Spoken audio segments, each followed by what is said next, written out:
लगता है आपको भी नींद नहीं आ रही है पास साहब। दानिया, ये क्या हरकत है? तुमने तो मेरी जान निकाल दी। क्या हुआ? आपका तो रंग ही उड़ा हुआ है। लगता है जैसे किसी ने रंगे हाथों पकड़ लिया हो। क्या मतलब है तुम्हारी इस बात का? आखिर कहना क्या चाहती हो तुम? वो कौन सी बात है जो आप नहीं चाहते कि ज़मरुद को याद आए? कौन सी बात? क्या क्या बकवास कर रही हो तुम?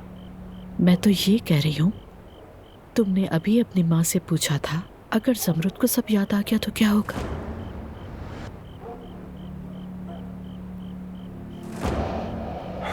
दानिया, दानिया, देखो तुम अपनी अदाकारी से शायद अदनान को तो बेवकूफ बना लो। तुम एक बहुत ही जबरदस्त अदाकारा हो, ये बात हम हमेशा से जानते थे, लेकिन मुझे इसमें मत घसीटो। तुम्हारा मुझसे कोई मुकाबला नहीं। मैं तुमसे 10 गुना बेहतर हूँ। मुझसे दूर रहो। सुनो अब्बास, होश में आ जाओ। अगर तुमने मुझे तंग ना किया तो समझ लो मैं तुम्हारी तरफ हूँ, वरना तुम अकेली हो। चलो जाओ यहां से, निकलो निकलो निकलो।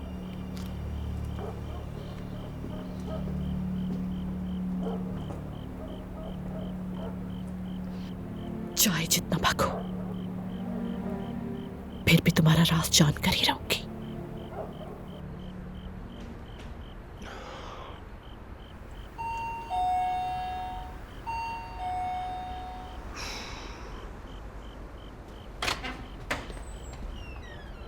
खैरियत तो है भाई?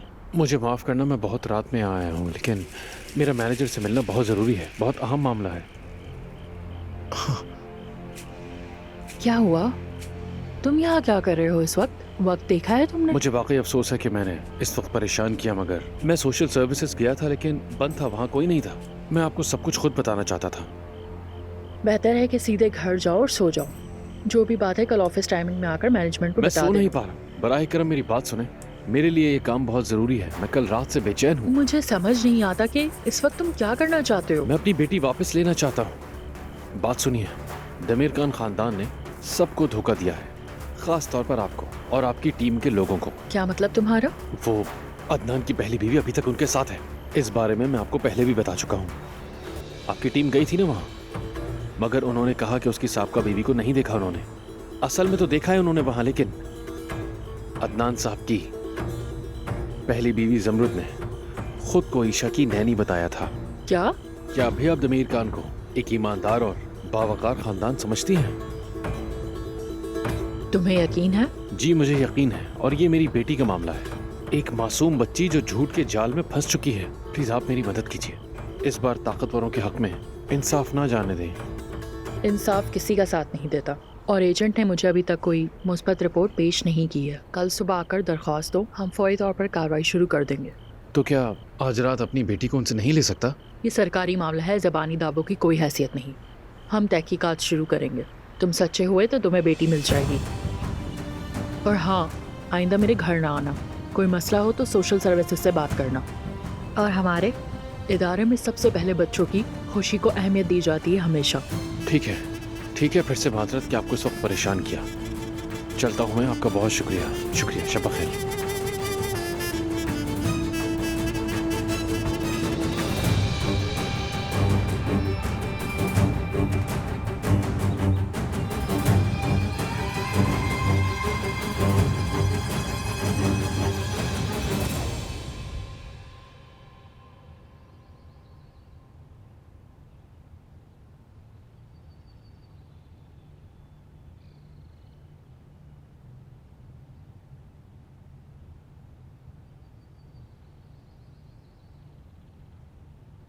सुबह बखैर।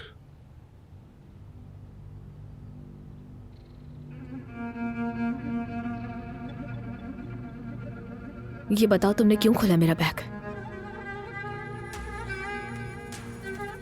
और मेरी चीजें भी वापस जगह पर रख दी? तुमने यहाँ रहने का फैसला किया ज़मरुद। सब पहले जैसा हो जाएगा, यकीन करो। पहले से भी बेहतर होगा, वादा करता हूं मैं तुमसे। मैं तुम्हारे किसी वादे पर कोई यकीन नहीं रखती।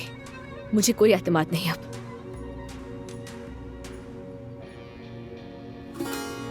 मैं यहाँ सिर्फ ईशा की वजह से रुक गई थी। वो जब बेहतर महसूस करेगी तो चली जाऊंगी। ज़मरुद, मैं कभी भी तुम्हें जाने नहीं दूंगा यहाँ से, कभी भी नहीं। ये सब बोलते हुए शर्म आनी चाहिए, वो भी अपनी साहबका बीवी से। इस एक छत के नीचे अपनी दोनों बीवियों को साथ रखना चाहते हो? जबरूत देखो, मैंने मजबूरी में ईशा के लिए दानिया से शादी की है, जल्द तलाक ले लूंगा। तुम्हारे लिए झूठ बोलना आसान होगा। मैं मजीद बेवकूफ नहीं बनना चाहती। तुमने मुझे तलाक देनी थी, दे दी। दानिया से शादी करनी थी, वो भी कर ली। तुमने और छोड़ा ही क्या है जो मैं इस पर बात करूं। और आइंदा जब भी अंदर आना हो तो आने से पहले दरवाजा खटखटा देना। मुझे लगता है कि अब तुम्हें जाना चाहिए।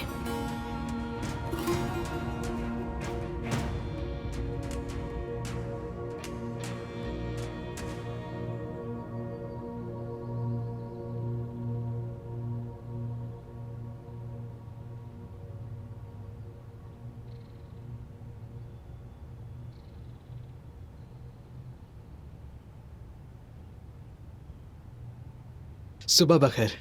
सुबह बखैर। जुमरुद आपा ठीक है? नहीं पता। वो पुरसुकून होकर अदनान भाई को माफ कर देंगी। क्या कहूँ, मेरी बहन जिद्दी है, मौका मिलते ही चली जाएंगी। और तुम? अम्मी कहती हैं हम रहेंगे, मगर मैं समझती हूँ हम चले जाएंगे। अच्छा, तुम बिल्कुल भी फिक्र मत करो, सब कुछ ठीक हो जाएगा।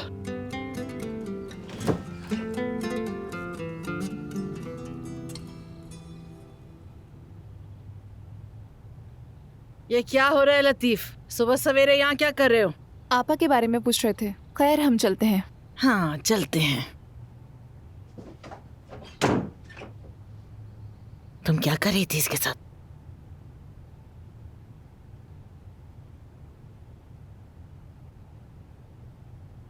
क्या जबरूत, काश तुमने सारे रास्ते बंद न किए होते। काश कि तुमने मेरी बात सुन ली होती। खुद को मेरी जगह रखकर देखो।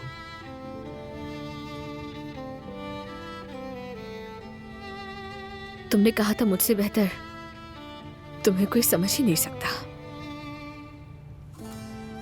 और खुद को तुम्हारी जगह रखकर सोचा था मैंने। बहुत गहरा दर्द महसूस हुआ था मुझे।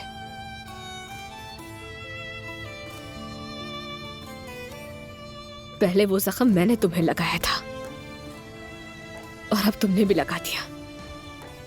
जबरूत, मैंने अपनी गलती तस्लीम की। मैंने तुमसे मुंह मोड़ लिया था, मगर देखो तुम भी मेरे साथ वैसा ही कर रही हो ना। मुझे पछतावा है, अब माफ कर दो मुझे।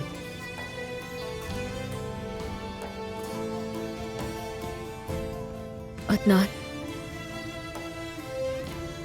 मजीद कुछ कहने की जरूरत नहीं है। हम डूब चुके हैं और तकलीफ में हैं बहुत।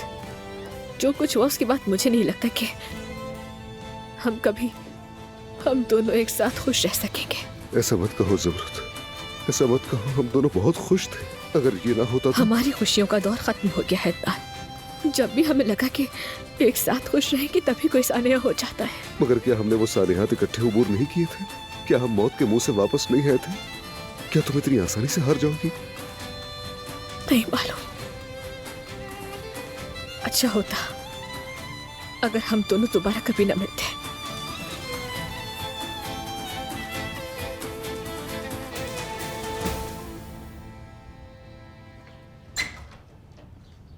अदनान साहब, मैं माज़रत चाहती हूँ आपको परेशान किया, मगर दरवाजे पर आपका कोई इंतजार कर रहा है। कौन है वो? उसने नहीं बताया।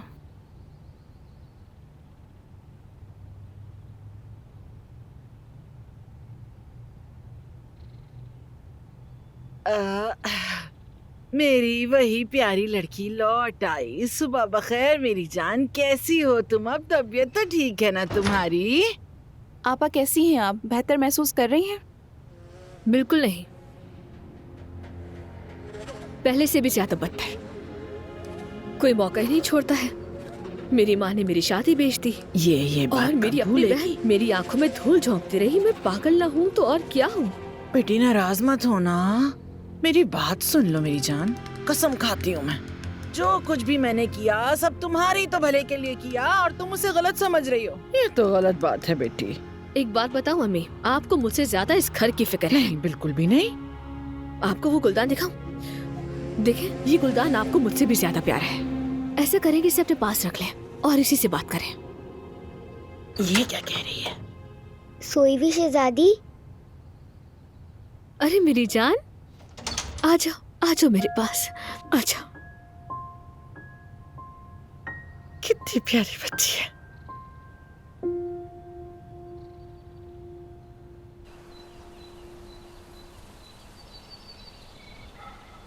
क्या हो रहा है? सुहा को कुछ हुआ है क्या? क्या चाहती हो तुम? मेरी बेटी कहाँ है? पुरसुकून हो जाए, आपकी बेटी ठीक है। मैं आपको यहाँ एक अहम सच बताने आई हूँ। और वो सच क्या है? आपको लगता है कि आपकी बीवी को हामिद ने नुकसान पहुंचाया और इस हादसे के पीछे वो है। इसका जिम्मेदार आप उसे ठहराते हैं, मगर ये हकीकत नहीं है। तो फिर हकीकत क्या है? जिस आदमी ने इसका इकरार किया था उसी ने उसे मारा और फरार हो गया।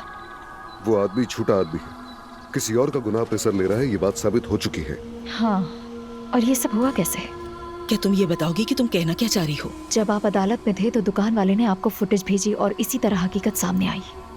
तुम्हें दुकान वाले के बारे में कैसे पता?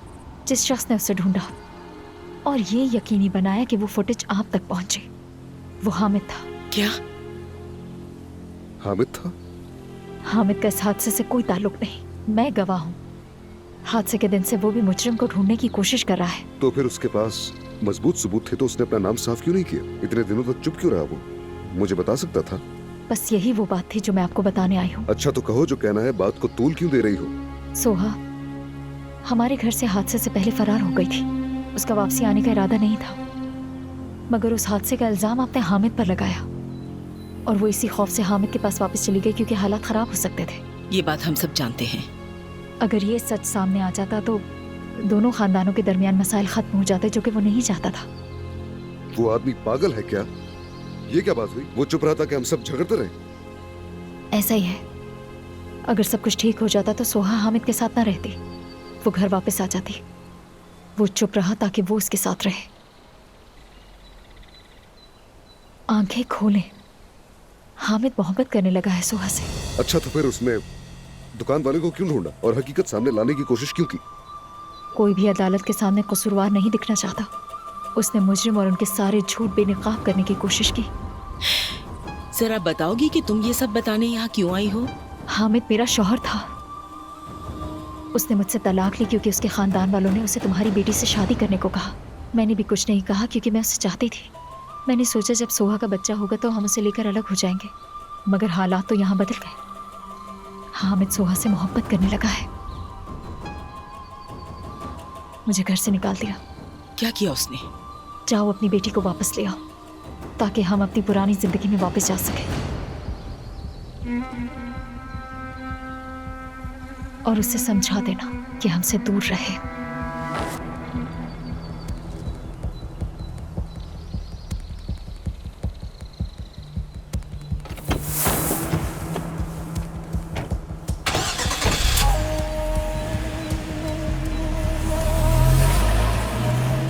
अदनान, अगर ये सब कुछ सच कह रही है तो हमें सुहा को वहाँ से वापस ले आना चाहिए ताकि उस आदमी के असर में ना आए।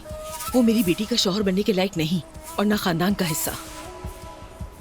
आप यहीं पर रुकिए, आप ये करने की हालत में नहीं है। मैं वहाँ जाकर देखता हूँ असल सूरत हाल क्या है। अदनान, अकेले मत जाओ, अपने चचा को भी साथ ले जाओ। नवीन साहिबा, परेशान ना हो, मैं इसके साथ जाती हूँ। वैसे भी आप जानती हैं सुहा मेरी ही बात मानती है। ठीक है, अच्छी बात है, तुमसे अल्लाह राजी हो।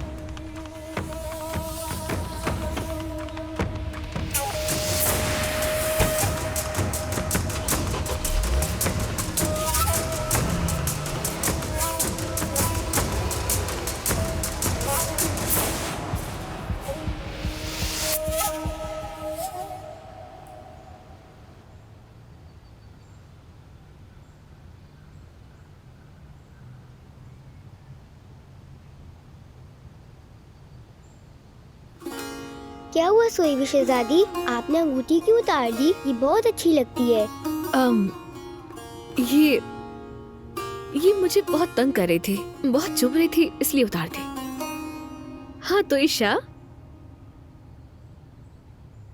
जानती हो तुम, मेरी एक छोटी बहन है बिल्कुल तुम्हारी तरह, लेकिन अब वो यहाँ से बहुत दूर रहती है। मुझे उसकी बहुत याद आती है। तुम्हें बुरा तो नहीं लगेगा ना अगर मैं उससे मिलने चली जाऊं? आपने तो कहा था आप नहीं जाएंगी। कल तुमने मुझे इतना रोका इसलिए नहीं गई, लेकिन आज तो तुम बहुत बेहतर महसूस कर रही हो, है ना? और ये मेरी बहन के लिए भी ठीक नहीं, वो भी मुझे बहुत याद करती है। या ऐसा करें, आप उसे ही आने का कहें या फिर मुझे साथ ले चले। मुझे यहाँ अकेला मत छोड़े। देखो, तुम्हारे अम्मी बाबा तुमसे बहुत प्यार करते हैं। वो चाहते हैं कि तुम उनके साथ रहो।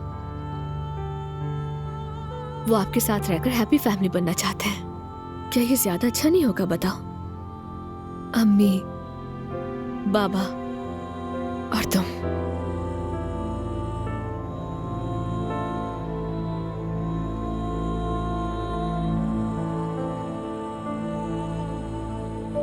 ईशा मेरी जान, देखो, हर कोई चाहता है कि उसकी एक हैप्पी फैमिली हो, है ना? एक ऐसी फैमिली जिस पर आप भरोसा कर सके, जिसे गले लगाया जा सके, है ना?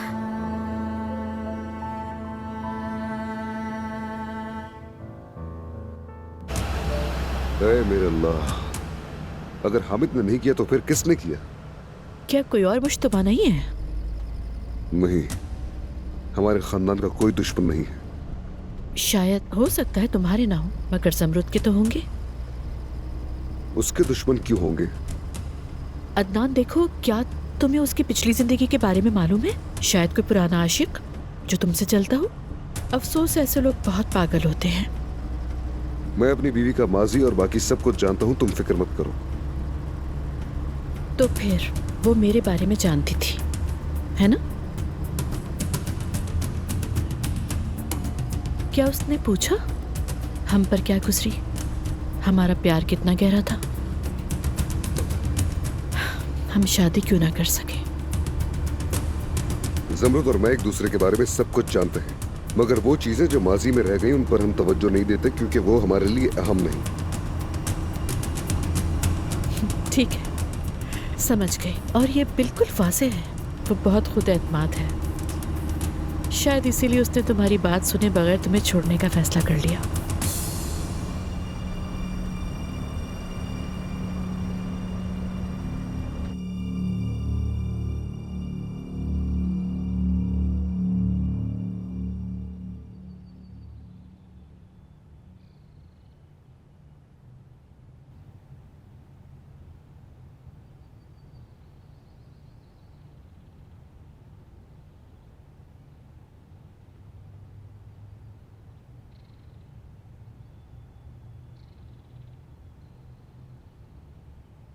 खुद को अजियत ना दो ज़मरुद। ऐसा करके तुम खुद को तकलीफ दोगी और कुछ नहीं। मेरा मजीद यहाँ रहना मुमकिन नहीं, जाना ही होगा मुझे, मगर मैं इसे तकलीफ नहीं देना चाहती। हमारी मुश्किलात की वजह से इसे कोई सदमा नहीं होना चाहिए। क्या तुम अदनान साहब को छोड़ सकती हो? जिंदगी बहुत ही अजीब रही है, ऐसी सूरत हाल से पहले भी गुजर चुकी हूँ। तुमने जरूर सुना ही होगा, मुझे अदनान की चचा से शादी करने पर मजबूर किया गया।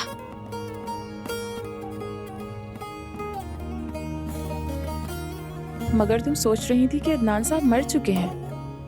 अदनान ने तो उस वक्त मेरी एक भी नहीं सुनी। वो मेरे साथ इतना सख्त था कि उसे जब भी देखती हूँ तो अपनी बेबसी के दिन याद करने लगती हूँ। मेरा गुरूर कहता है कि उसे छोड़ दूं, लेकिन मेरा दिल सिर्फ और सिर्फ अदनान के लिए ही धड़कता है। मैं अब और दिल की नहीं सुनूंगी, मैं जा रही हूं।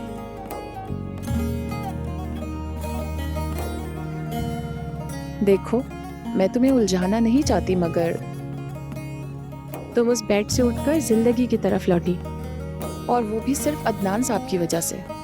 हत्ता कि डॉक्टरों ने भी उम्मीद खो दी थी, मगर उन्होंने तुम्हारे मामले में कभी भी हार मानने का नाम नहीं लिया। उनकी मोहब्बत ने तुम्हें जिंदगी दी, तुम इससे भी गुजर जाओगी। हो सकता है कि तुम दोबारा खानदान बनाओ। यह मुमकिन नहीं है। मैं अदनान को वो खानदान नहीं दे सकती जो वो चाहता है। जिस इलाज से मैं गुजरी हूँ तुम जानती हो। मुझे लगता है मैं अब माँ नहीं बन सकती। मुझे डॉक्टर्स बिल्कुल भी पुरुमीद नहीं लगे। ऐसा मत कहो, तुम बस अल्लाह पर ईमान रखो। ईमान रखने के लिए वजह चाहिए होती है जो अब नहीं है मेरे पास।